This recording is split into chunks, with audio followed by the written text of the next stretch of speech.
Do you suffer from debilitating migraines? You know, that throbbing pain in the front or side of your head that's so severe you're unable to work or do anything other than retreat into a dark and quiet room? Have you had them for years and just haven't found a solution? Call Dr. Elizabeth Eversole and put an end to your debilitating migraines forever. Or go to her website at www.handmadehealth.com. That's www.handmadehealth.com.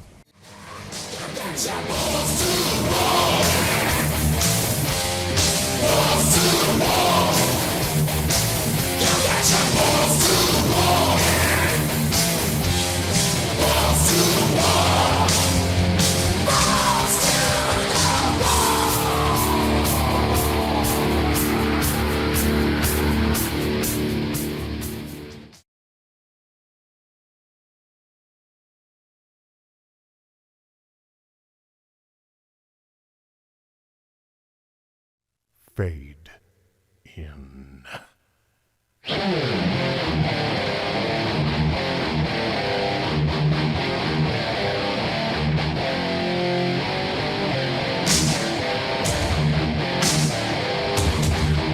Well, hello, everybody.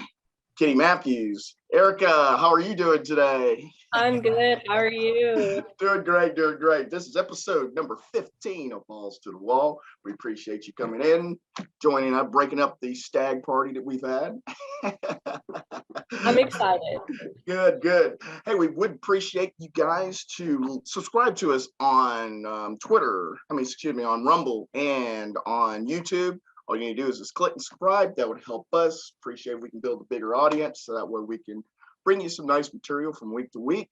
And also appreciate if you like us on Twitter and Facebook and Instagram, all those nice social media outlets. We appreciate it. And we do welcome your comments. We love suggestions and comments to make this better for you guys also. So you can enjoy us and listen to us when you're jogging or walking the kid, walking the dog, or, riding around in the car. Get a little sports farther for you. No politics, though. We said no politics, so we want this to be a break. Purely sports. But Erica, we do appreciate you coming aboard with us today. Always nice to have a nice, pretty face here to break up this party. So, but we'll start with our first topic, and to me, I think it's a big topic. Been going around now for about 10 to 11 days now. Is the college football coaching carousel. Goodness gracious. We talked a little bit last week about the bombshell that Lincoln Riley and Brian Kelly leaving Notre Dame and leaving Oklahoma respectively. Seems like we've got a couple of hires that have happened since then. Oklahoma's picked up their new man in charge, Brent Venables, who was there for several years beforehand on Bob Stoops' staff. Been at Clemson now for the last 11 years, a defensive coordinator there. He's very familiar with the program. Erica, obviously being there, knows what the routine is like, knows how everything kind of goes. And you won't find a more higher moral guy. He is a man of his word. I mean, it's hard to find a lot of bad things said about him. I think Texas Tech and Oklahoma picked great human beings in their choices here. Still got to win, but I mean, at least you've hit a home run on the humanitarian side of things. And that's wonderful. That's a wonderful thing for me. And I know for you, it's got to be interesting because, you're UNT. I went to UNT also. Kind of self-betrayal. He had a lot of that going early for him. It seems like he's lost a little of that moxie here a little bit for some of the faithful there. Can you talk a little bit about that? Oh, it has been an interesting season being a UNT fan. Honestly, nobody really knows what's going to happen. I feel like with us switching into that new conference within the next few years, that's going to be a huge change. They may let him go, may not. I'm not sure. It's going to be a new contract, a new conference, more money. We've already paid a lot of money to join this conference. So it's going to be something really interesting that we're going to see happen. I'd love to see him stick around if he can. He definitely did well the last 5 games we played back-to-back, yes. Winning those 5 games back-to-back, going to a bowl game December 23rd in Frisco.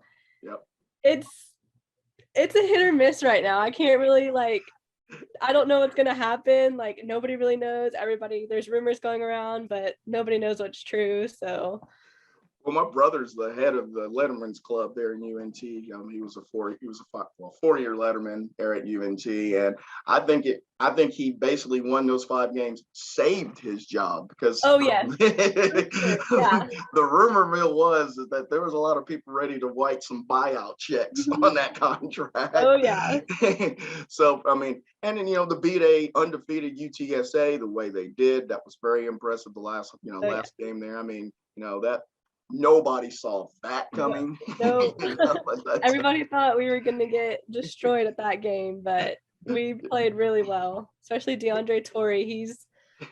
He's a player, that's for sure. Yep, I think that we rained on the UTSA parade, I believe, that day, because it was raining that day also, and a little cold. But it's funny that with the amount, well, I shouldn't say funny, with the amount of money for these contracts now, it just seems like universities are finding monies to buy these people out and then pony up and bring in a new coaching staff at a higher price. And it seems like these buyouts are not deterring anybody from going after coaches these days. Yeah, no, I agree. All these coaching changes have been huge, honestly. Like some of them weren't really that big of a shocker, like TCU. Absolutely. That wasn't that big of a shocker. LSU, I mean, I feel like we kind of felt that coming around soon. I mean, it helps that they have that they're getting Brian Kelly. I think that's who they're getting. Yes, because he was with Notre Dame, and Notre Dame's a pretty good team. Like they've been pretty good. They're a cool team to watch. So I feel like for LSU, that's going to be something huge for them. They're right on the cutting edge of getting into the playoffs. It would have been really interesting if Alabama would have lost to Georgia like most people thought was going to happen. If they would have put Notre Dame in at the time, your head coach is gone, so he's not going to coach you. So, I mean, that would have been, I guess, to say a little off, but I guess they did hire their coach this week, the defensive coordinator, Freeman. He's going to be the man in charge at Notre Dame. So I guess they could have sped that up a little bit and just said, hey, you're going to coach us in the bowl game. But, the amount of money that Brian Kelly, nearly doubling his salary, he puts him in a very fertile recruiting ground in the state of Louisiana. It's kind of hard not to take that. I guess my problem would have been with both of those guys is the way they exited.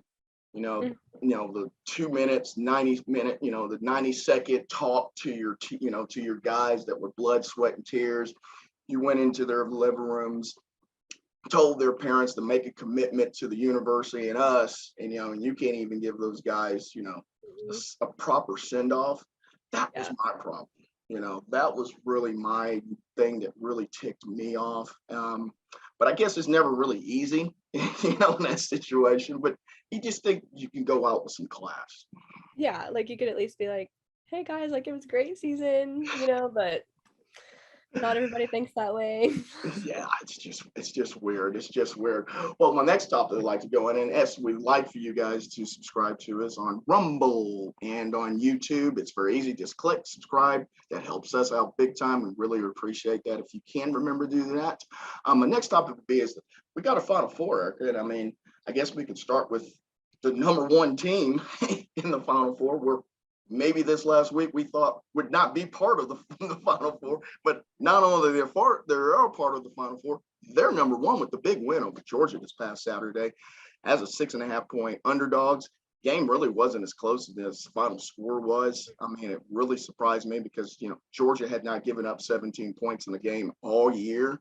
And heck, they gave up 17 points, I believe, in the first half, so I guess we should never bet against Nick Saban when he's an underdog, especially at Alabama.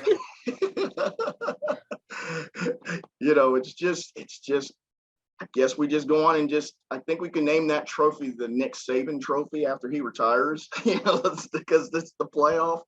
He's there, and inevitably it seems like every year, and it seems like every other year they're winning a national championship.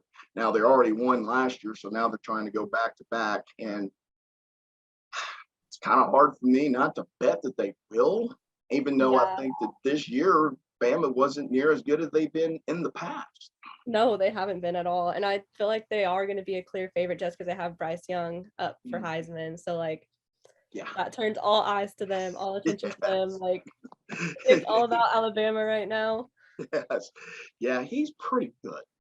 He's pretty good. He's much better than I thought he was going to be. Oh, I yeah. mean, he's not the biggest guy in the world, but I mean, he makes all the throws. I mean, I'm not sure how he could see some of his wide receivers from the pocket, Yeah. but he's doing a pretty good job. And I mean, he is the odds-on favorite this Saturday to come home with Bama coming home again with another Heisman Trophy. I mean, how many have they accumulated in the last 10 years? Probably 4 or 5. Yeah. So I mean, it's a machine. It's, you can't say any more adjectives or superlatives about the Bama program anymore. I mean, we're just regurgitating what we say about this They time. produce good players, so I mean. Yes. And I would like to know is, what is Kirby Smart thinking of? If he doesn't beat them this year, when he was clearly, it seemed like, the way better team than Alabama was, when is he going to get over that hump where he beats his old, battering mate statement? You can't beat him in Atlanta last week, which basically is a home game for you. Man, I don't know. you gotta at least hope he does eventually. Yeah. But I don't know. You have to think that it's more of you had to think a little bit it was mental this time around. I'm thinking you're thinking about it's the monkeys on your back. For sure. But I was very impressed because I thought that Bama tired out that defensive line that's been so great for Georgia this year. And it seemed like Bryce Young do text messaging back there before somebody, would hit him. So I think that had a lot to do with it.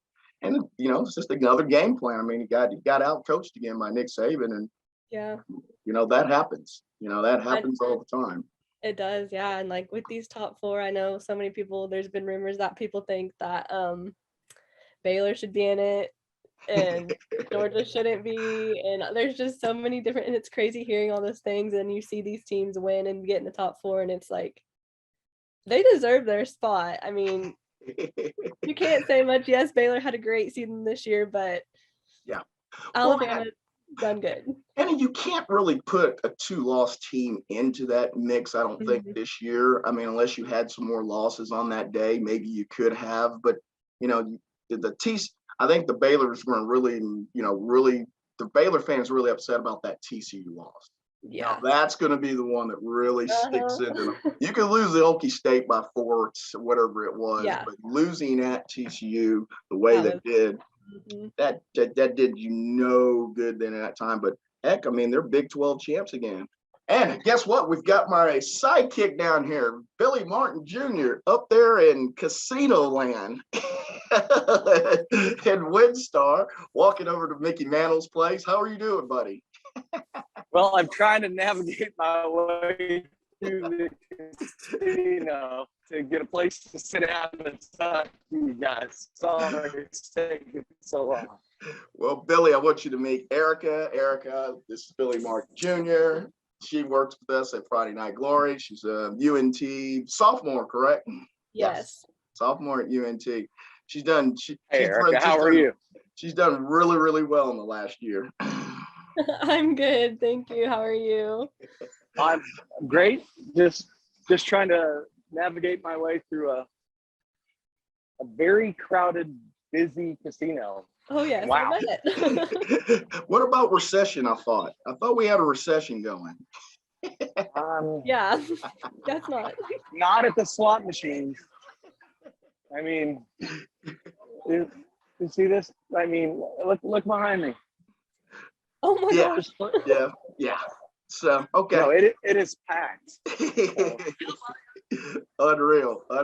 Well, Billy, just look for the 3 7s on those slot machines, and you'll be happy. Okay, that's good advice. I appreciate that very much. Oh, well, you just got in a good time. We're about to go to the MLB Lockout here, buddy, or our next subject here. And Billy, you and I have been talking about it for the last 4 months, 5 months. The MLB Lockout is here. No surprise there. I know from my case, I think that really the drop dead moment probably be like around February 15th, to try to get something done. It gives you a couple weeks to get some signings done and get people in spring training the 1st of March. But, we knew that this was going to come down just because the players feel really, really hurt from the last contract. They feel like the owners really took advantage of them. So they're kind of digging in. Owners are in a situation where they feel like, we've given you guys enough. We're paying all this money out. We just put out almost $2 billion in contracts the last 2 or 3 weeks. So, they're saying, how are you saying that things are not working right? I think Billy's lost his audio. I think that's what happened to him. But Erica, let me ask you a question. I think this would be good for you. Why is your generation not really into baseball anymore? Is it the length of the games? It's just because it's a long season? So I've grown up watching baseball my whole life. I love baseball. It's one of my favorite sports. But I know, for me, a bunch of people in my generation say it's boring to watch it just because, it's so slow. And I get that. You have to have a special, yes. mind to sit there and watch baseball. But I think it's just honestly just because it's just people find it boring. They only find it interesting when it's the World Series or something like that. But right. I like it. I think it's nice to go and watch a baseball game, but you don't see very many people do that anymore. So yep. Well, I think that it's another thing is that, we talk about the length of the games, that used to be my generation, even before my generation, you'd have 2-hour and 10-minute games, 2-hour and 15-minute games.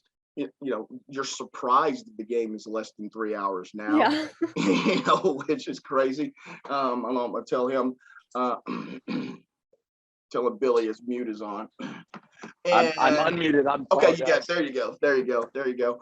We were just sharing with Erica here about the MLB lockout, and I was just asking her about why her generation is kind of one of the groups that are not gravitating to ML baseball right now, Billy. And she kind of explained that, her generation, games are too long, season's kind of long, they're kind of bored with it. And I was explaining to her, I said, when I was growing up around the games were around about 2.5 hours, maybe sometimes less than that. So, we're talking about now how we're surprised that the game is not 3 hours long now. You're surprised if it's 2 hours and 55 minutes. You're thinking, wow, I got out of here quick. So, but Billy, I know for your perspective, this lockout does not impede minor league stuff. So, for you could still be doing some work. So why don't you kind of explain a little bit about, what you can do and what can be done and what can't be done, I guess, minor league versus MLB. Yeah, and it's funny because the main reason for doing this was just to spur movement, just to try to push the sides closer together quicker, so that we're not sitting here in February 15th when pitchers and catchers report, starting all over again, because neither side's giving right now, right? They're just holding their ground.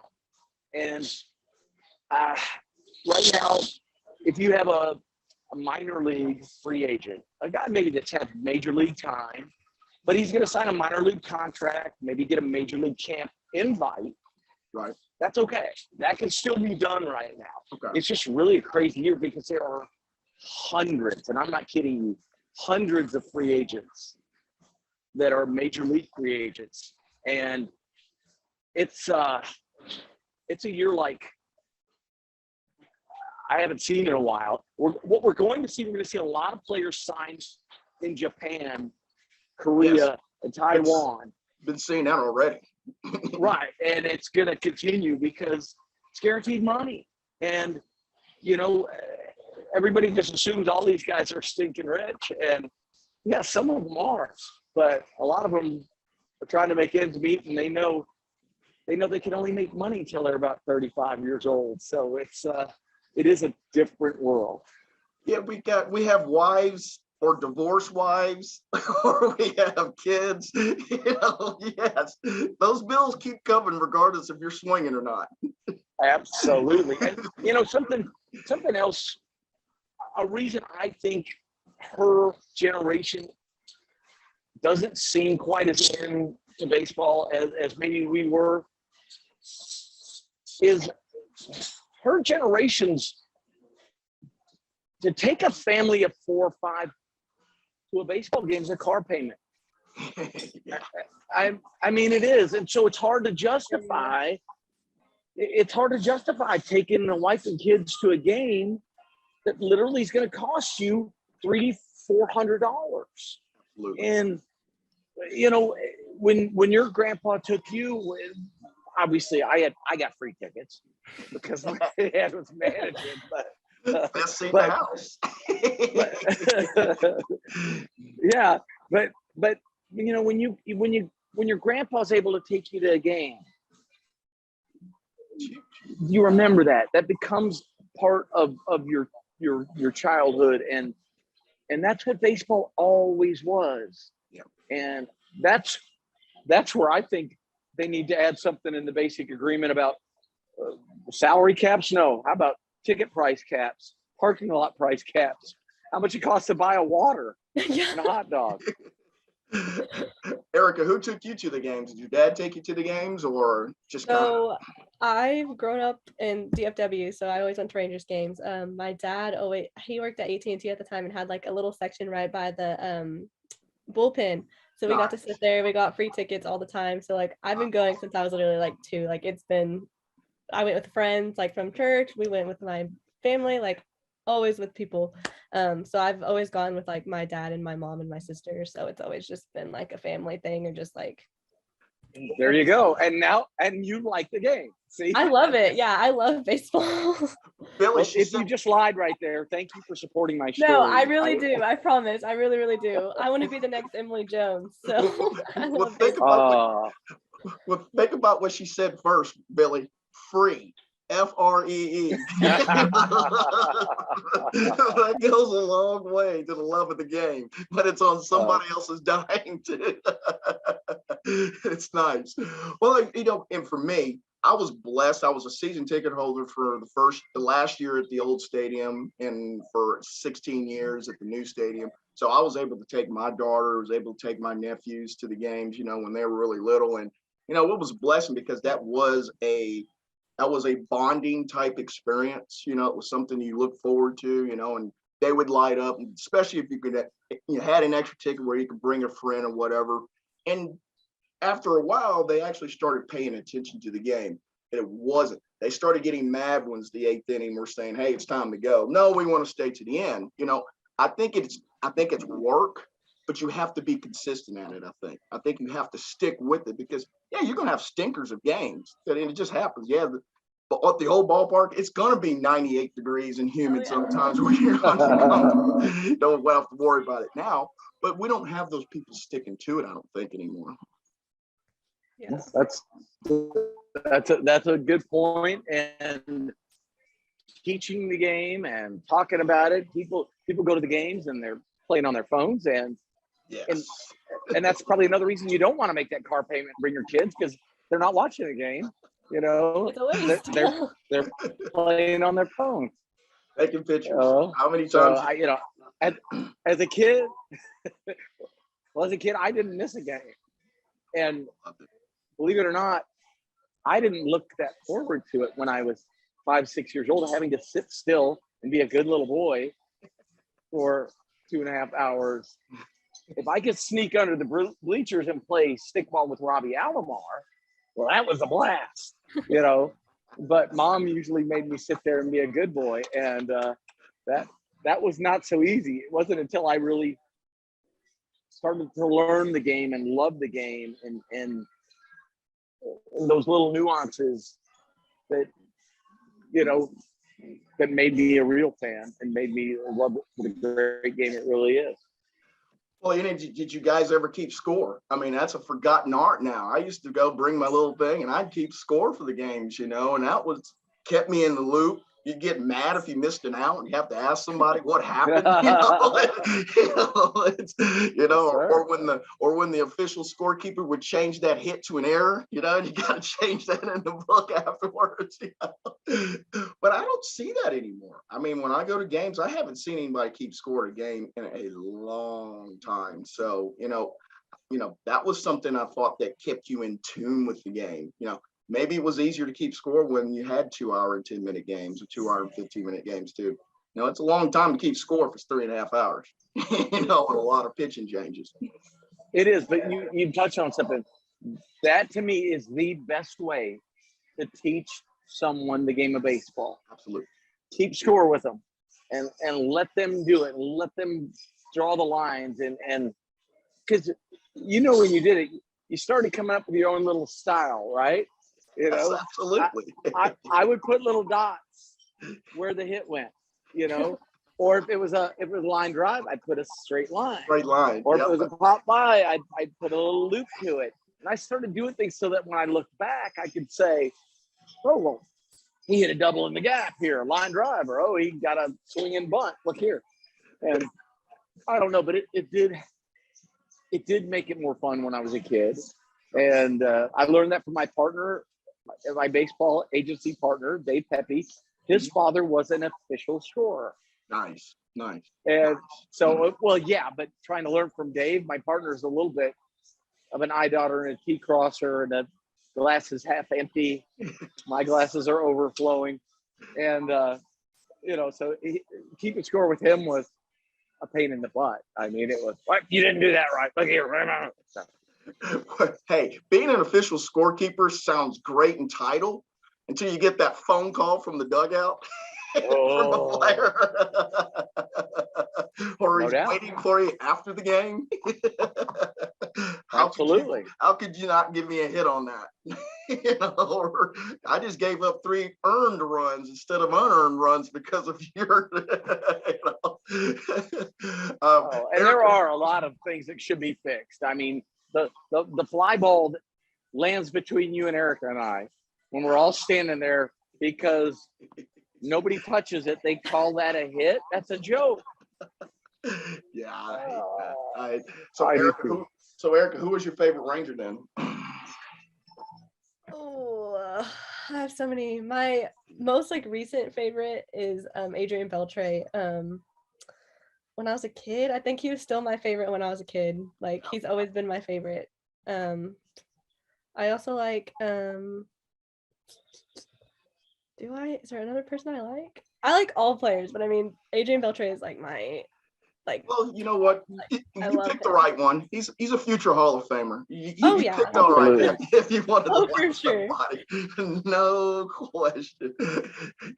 For me, as a Ranger fan, I have to admit it's kind of lame now. Everybody considers him a Roy guy, but Juan Gonzalez is my favorite Ranger back during the day. I thought he was going to be the next Hall of Famer to walk through. Personality of a car accident. He really didn't engage with the fan base at all, but boy, he sure was fun to watch hit the baseball though for a long period of time. He was Mr. RBI machine, so he was probably my favorite Ranger during that time. Absolutely. Who could hit a slider that far out of the zone, low and away as hard as he could? And he had something that Reggie Jackson had. Yeah. People said he didn't hustle. He didn't dive for balls. It wasn't because he didn't want to dive or want to win. I think Juan never wanted to embarrass himself. I think he had so much pride. Yes, he did. That's why he didn't dive, because he was afraid if he dove and missed, that everybody would laugh at him, and it would be in Sports Center, and everybody would make fun of him. And my father, I think, even might have missed that a little bit on Reggie, because he was the same way. The game my father pulled him in Boston, yeah, it was a ball like that he pulled up on and tried to act like he was looking cool. And I think he was just afraid to dive for that ball and look like a moron and have it bounce off his head. But it looked like he wasn't hustling. Sure. And your dad is about as old school as it gets. So if it looks like you're taking one step in a dog factor, it didn't take really, he's going to go after you. There's no, and he did it in the middle of an inning. Right, he did that in the middle of an inning. You out, but he was also such a master psychologist. That's why it's kind of interesting to me looking back at that he didn't totally. That's one of the only things I ever think I saw him miss, in a person's personality. But come on, Reggie took shots at him and was toxic. And he he had to do that. He might have even known and just done it because that's what it looked like, and did it to keep the rest of the team cohesive. Sure. Well, look, I think that Which was part of what he was doing. I think if your dad doesn't have that situation where he butt heads with Reggie, he would have lost the captain of the team in Thurman Munson. He had to do that. He had to do that, because if he didn't, man, you want to talk about the Bronx Zoo. It already was a zoo. It's Armageddon if he does it at that point. You're right. So, yeah. You're right. I mean, he had to. I mean, so, he takes a lot of heat for that, sure, but I think he also was taking one for the team also in that. I don't think it was just all personal for your dad. I really don't. No, nothing between the lines was personal for my father. That's something that, and I know that sounds weird. It's like hard to wrap your head around, and I've tried to explain him to people the way he could turn it on and off when he stepped between the lines. Sure. I mean, Kenny, if he had to step on your neck to be safe at second base, he would do it. And put both feet on you. Well, he'd just do what he had to do, whatever made him safe. And then as soon as the game was over, he would rush you to the hospital. He would pay for it. He would tell your whole family how sorry he is, tell you how sorry he is, and mean it. From the bottom of his heart, mean it. Yeah. But tomorrow night, same game, same situation, he's doing it again. And then he's taking me to the hospital again, and he's apologizing again, and he's paying for it again. And people don't understand that. Yeah. I think you've said that a couple times on the show, and I think you're spot on about that for sure. Absolutely. We do appreciate you guys listening to us. If we can, please subscribe to us on Rumble and YouTube, and like us on Instagram, Facebook, and Twitter. We appreciate it, man. That really helps us out, man. And any suggestions, man, we are so open to those, because you know what? It's just us. Hey, we're just out here talking sports. I mean, give us suggestions, man. We're all for it. The hardest part of my job is trying to figure out topics, it seems like sometimes. So, yes, I embrace any help in that. Our last subject for the day, as Billy went away for a second there, I wanted to talk about the Cowboys. There you are, you're back. I wanted to talk about the Cowboy game from last week. I didn't get to see much of this because I was working a playoff game last Thursday. But, it seemed like that was one of those games where, seemed like both teams couldn't get out of the way a lot in that game there. My question would be to you guys that actually watch the game, why are the Cowboys having such a hard time running the football? I still don't quite understand that. You've got an all-world offensive line, supposedly. You've got 2 Hall of Famers probably in that offensive line. You've got an excellent back in Tony Pollard. You got another excellent back in Zeke. Now, I know Zeke's knee's been a little bit of an issue, so I'm willing to give him a little bit of a pass there. But it's just not even a commitment, it seems like, to consistently run the football. And I don't quite understand that.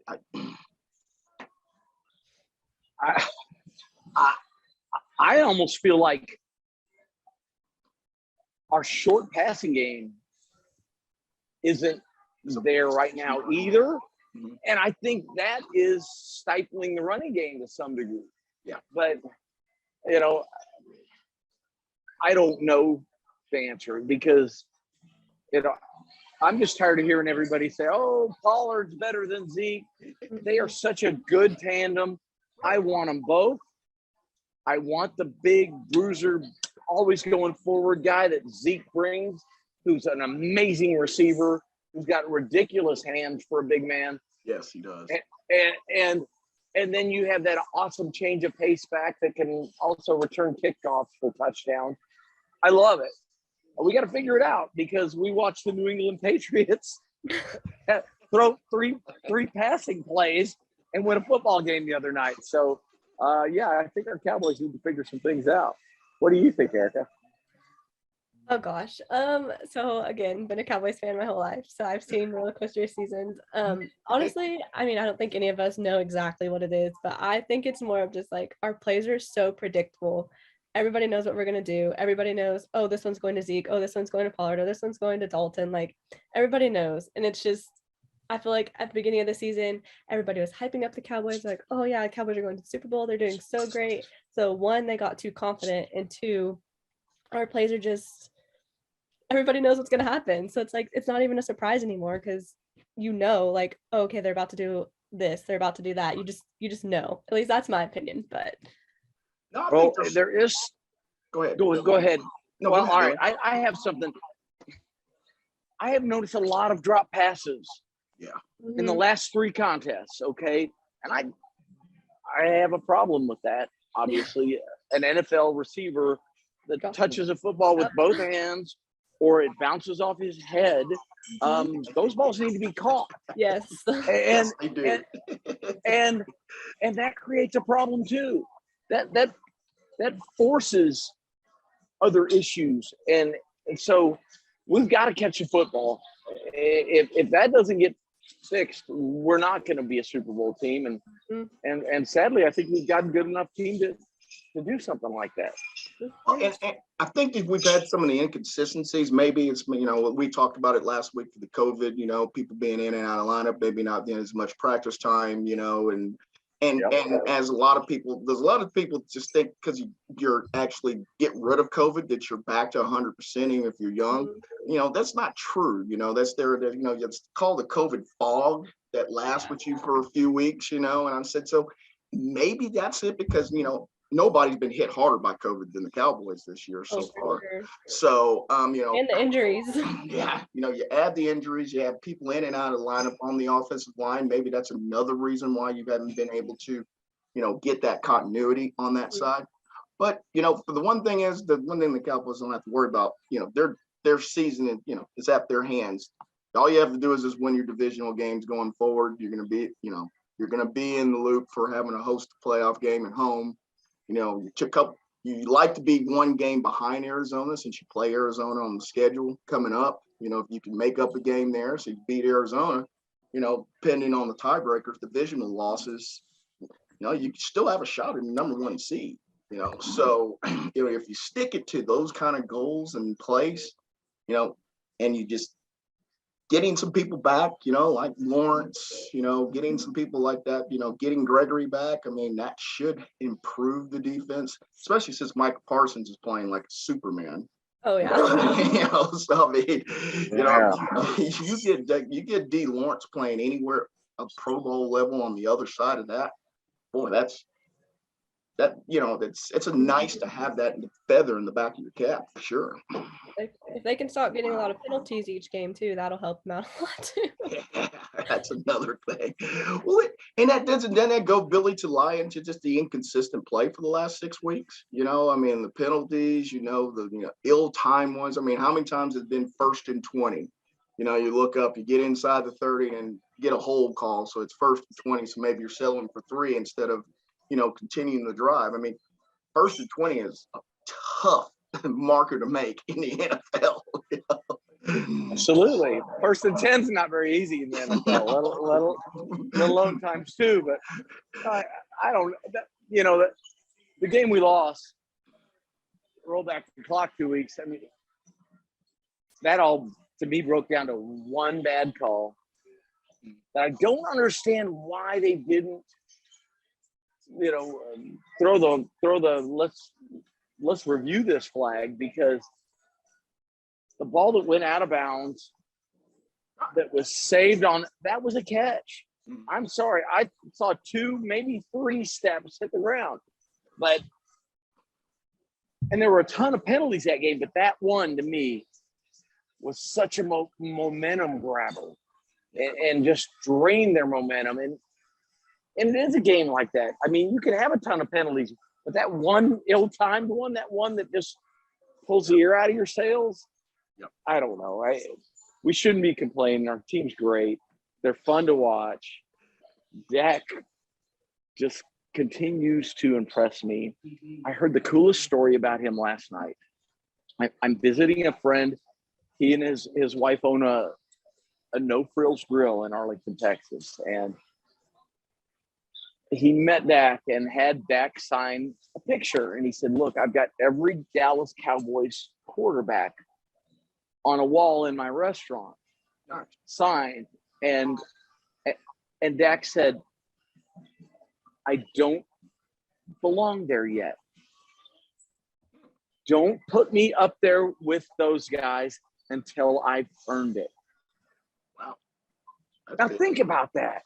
Think about that, man. It fired me up so much.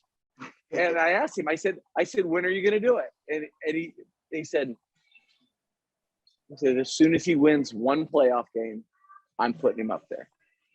He goes, I already want to, but because he said that, I'm going to honor him because he said that. And he goes, and it blew me away that he said that. That's and cool. it is cool, right? That humility. Because you have all these other quarterbacks that are not like that. So it's Correct. nice to know that some of them are like that. There's one in Green. There's one in Green Bay. Yeah, exactly. Yeah. Team first, haven't earned it. Wow.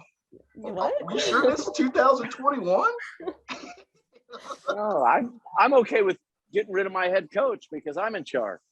But anyway, but that was good luck for us, right? As Cowboy fans, we got a good coach out of that deal. Yes, you did. Well, hey guys, we really do appreciate you listening to us on Balls to the Wall. This is episode 15. Our man Billy Martin up there in WinStar. Please win us some money. Enjoy your adult beverage. I'm very, very, very jealous. Erica, you were wonderful today. You did a great job. Jeez, I can't believe it's been a little less than a year when I met you.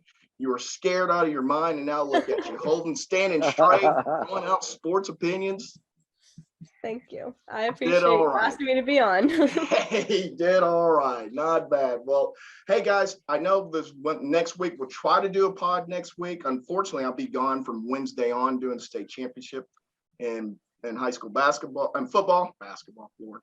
I did a basketball game last night. But anyway. They're both brown. Okay. We try to maybe do one either Monday or Tuesday next week. I'll talk to you guys off air and we'll try to see if we can arrange that. Maybe we'll try to do one before then because obviously the following week is Christmas. I'd like to try to do something before Christmas.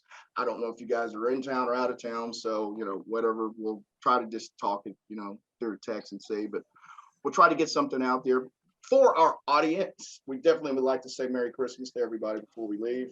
So that would be great. So anyhow, we do appreciate you listening to us, and please subscribe to us on YouTube and on Rumble. And please like us on all of our social media processes. We appreciate everybody. I won you some money, buddy. That's the plan.